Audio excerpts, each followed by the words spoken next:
So for years, I used to say that my dream bird was a harpy eagle. When I was like 8 and I went to Ecuador, I decided that I really wanted to see it. It was like this amazing, massive bird that just looked really cool.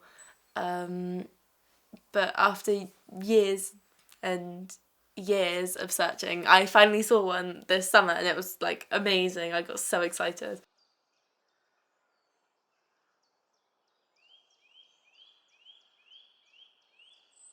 I'd probably describe myself as an activist just because I sort of see myself as fighting for what I think's important.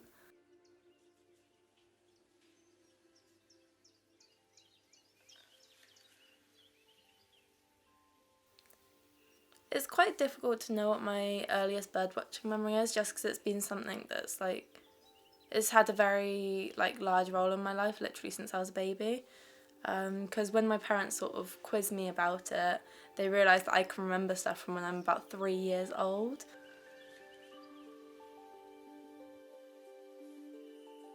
Most birders definitely are white blokes, even though it is changing a bit, like more women are coming into the game. Um, but I think my parents, especially like within the twitching community, like I said, I've been going out since I was a baby, so everyone's literally known me since I was a child. I'm like people know who I am. Um, and I don't think it's like people are shocked to see me out and about because I'm not white and I'm not a bloke, and I'm not old either. Um, but I think it's more that most people like me don't end up doing it in the first place.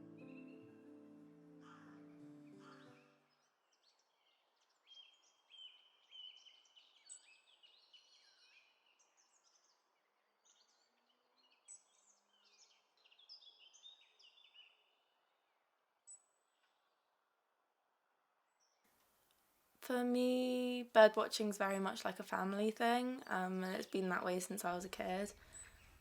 So it's sort of like time to spend with my family. Bird watching can be competitive sometimes, definitely, but I think it is a bit like what you make of it. If you want bird watching to just be like a nice hobby that you go and do in the weekends, then that's what it is. I think for some people, having that edge of competitiveness does make it more interesting, and like having those active goals when you go out.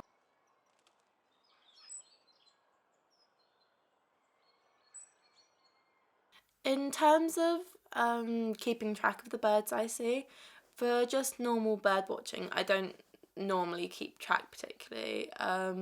But for twitching and wild birding and stuff like that, there are online websites and lists where you can write down, sometimes in like lots of detail, the birds that you've seen, and like to make sure that you're not just like lying and saying that you saw all this stuff. You have to write down like date, place, and the reasons that sometimes it is more competitive, because if you wish, there are lists for you to see where you rank compared to everyone else and stuff like that. But yeah, a really useful tool for keeping track of stuff.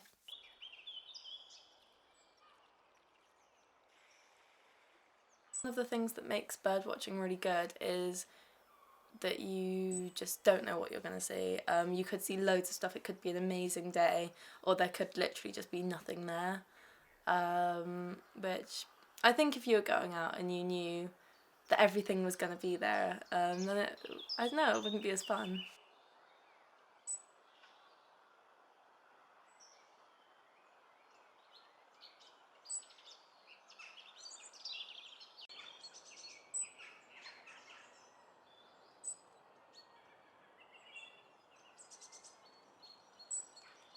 The fact the countryside is often seen as actually very white and very elitist, and like it's not a comfortable place to visit, or the fact that actually a lot of parents don't want their teenagers going around like in the evenings and stuff like that because they're afraid that they'll get involved in like gang stuff or be accused of that. And I think it's these big systematic sort of issues that, yeah, really holding people back and causing this like divide.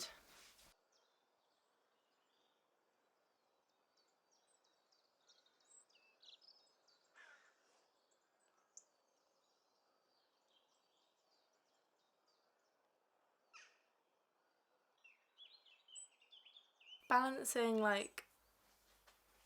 everything I do really has been really hard, and I think I've had to learn to say no to things. I think as a woman it's a skill that's really important to acquire. Like, it took me ages to build up the courage to say, actually, you're paying everyone else at this conference, why can't I be paid? And it's been a massive learning curve. Like, I used to just take too much on the work side of things because there were so many amazing opportunities in my A-levels in 6 months, and I do really want to do well. But I do feel like I've finally sort of found the balance where I can go bird watching, but I can still study for school, but I can still do my work, but I can still go and have fun with my friends.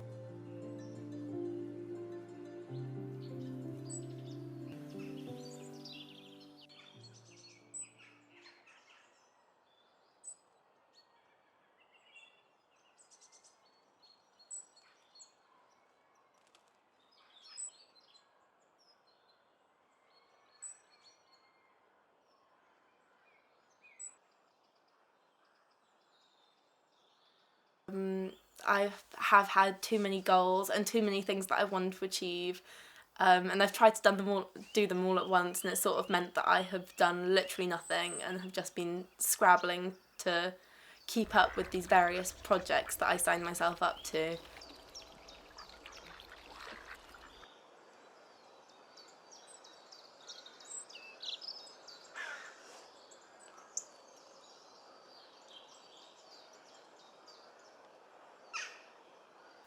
At the moment, I think my main goal is definitely more on the school academic side of things, just because I feel like all of that will massively enable me to do the things that I want to do.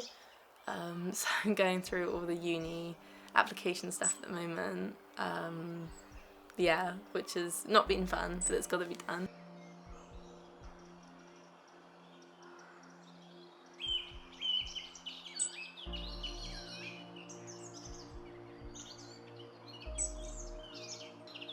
Not gonna lie, I have literally no clue what I want to do with my future. Not for lack of ideas, just because there's 100 different things I want to do, and I can do 2 of them at once. I think the only thing I know for certain is, it sounds kind of cheesy, but I do just want to sort of create change.